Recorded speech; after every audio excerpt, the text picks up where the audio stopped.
Hello and welcome to Frontrunner Motorsport and another episode of One Race Wonders. Episode 49 in fact.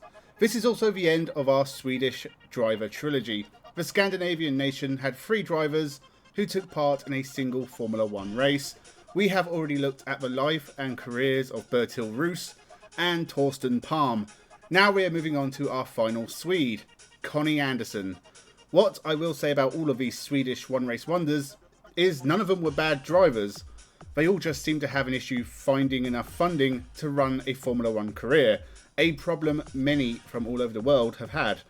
Make sure you check out the One Race Wonder playlist. This is, as I said, episode number 49, and we have looked at drivers of every era, such as Nello Pagani, Archie Scott Brown, Miguel Angel Guerra, Marco Apicella, Stefan Sarazan, Andre Lotterer, Jack Aitken, and many, many more, including some manufacturers who entered one Formula 1 race as well.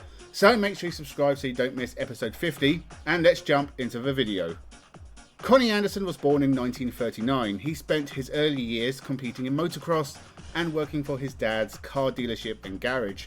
Motor racing was a late life development for Andersson.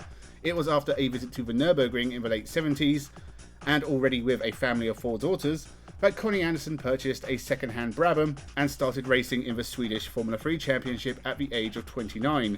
In his short 7-year motorsport career, Andersson accomplished a lot.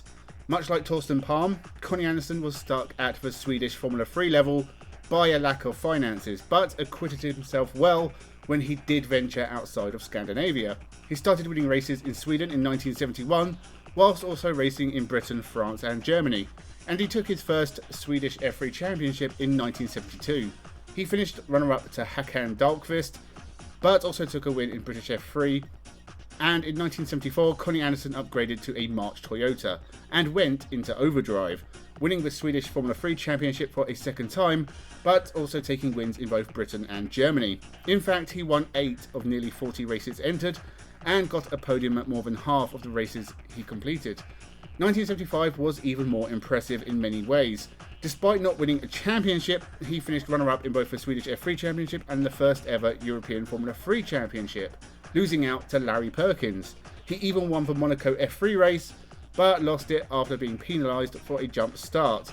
He also won races in Britain, Germany and Italy again, so that makes Conny Andersson one of the most successful Formula 3 drivers of the time. This earned him a test for the Surtees Formula 1 team, but he wouldn't get a full-time drive, something he has since put down to him wanting to do everything himself and not really understanding how Formula 1 worked. He finished second in the Formula 3 European Championship again in 1976, tied on points with Formula 1 legend Riccardo Patrese, who went on to have a very long Formula 1 career. Andersson won 4 races that year at the Nürburgring, Avis, Croix-en-Tournai and Knutstorp, as well as winning the Paul Nicholas Trophy at Brands Hatch. Having accomplished so much at Formula 3 level, it was time for Conny Andersson to step into the big leagues of Formula 1. At least very briefly. I mean, this series is called One Race Wonders. Having tested for John Surtees at the end of 1975, it's not surprising that Conny Andersson's only Formula 1 start was with the Surtees team. In 1976, he was able to get a seat for the Dutch Grand Prix. He sat in for regular driver Brett Lunger, who was racing at Road America in the USAC F5000 series instead. Lunger only managed a 10th place as a best result, so the bar was set nice and low for Conny Andersson. Unfortunately, he didn't really clear that low bar. He qualified 26th and last, only beating Alessandro Pezzenti Rossi in an old Tyrrell. Andersson was 3 seconds off the pole time, set by compatriot Ronnie Peterson, and 2 seconds behind teammate Alan Jones. The race was an unremarkable and all too brief one for Conny Andersson, who remained at the back until his engine or brakes gave way on lap 9. And that was the Formula 1 career of Conny Andersson for 1976. In 1977 he returned with the BRM team. The once great team that won the Formula 1 Constructors' Championship in 1962 was in its final year of existence. BRM hadn't won a race since Jean-Pierre Beltois at Monaco 5 years earlier, and hadn't even scored points since Jean-Pierre Beltois at Spa in 1974. Conny Andersson entered 4 races for BRM in 1977 and failed to qualify for all of them. Even at the 1977 Swedish Grand Prix, he was 2 seconds away from qualifying and nearly 5 seconds a lap off pole. both Conny Andersson and BRM would be gone from Formula 1 by the end of 1977. BRM would only enter 4 more races post Andersson, with Guy Edwards and Teddy Pile failing to qualify. More importantly, that was the end of Conny Andersson's time in Formula 1 and with racing in general. He took part in a stock car race at Zandvoort 6 years later, but otherwise his brief 9 laps in a Grand Prix was the last of his racing career. To be fair, in 1977 he was 38, a normal time for drivers to retire from Formula 1. Lewis Hamilton and Fernando Alonso take note. But Conny Andersson's racing career was all too brief. He is still alive, retired from running his own business, and obviously long retired from racing. Apparently, he is still a fan and watches from time to time, but he will always be a Formula 1 one-race wonder. As were Bertil Roos and Torsten Palm. And as we come to an end of our Swedish trilogy, they were all good drivers, and funding seems to be a major issue in launching Formula 1 careers. Although for Conny Andersson, age may have been an issue as well.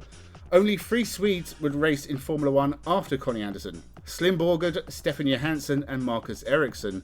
It really has become an underrepresented nation in motorsport, and with the most likely Swedish future Formula 1 driver being Dino Beganovic, Sweden may have to wait a while for their next F1 hero. The Swedish Formula 3 Championship was an interesting one to look at. Between 1967 and 1974, only one champion didn't race in Formula 1. Between 1975 and 2000, only one champion raced in Formula 1. That was 1979 champion Slim Borgard.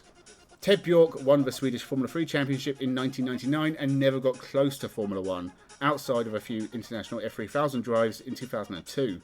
So that was the story of Conny Andersson's single Formula 1 start. Let me know your thoughts in the comments below. Check out the other 2 videos in the Sweden trilogy and the whole One Race Wonder playlist. Subscribe to the channel for more One Race Wonders and other motorsport themed videos. Thank you very much for watching and have a good one.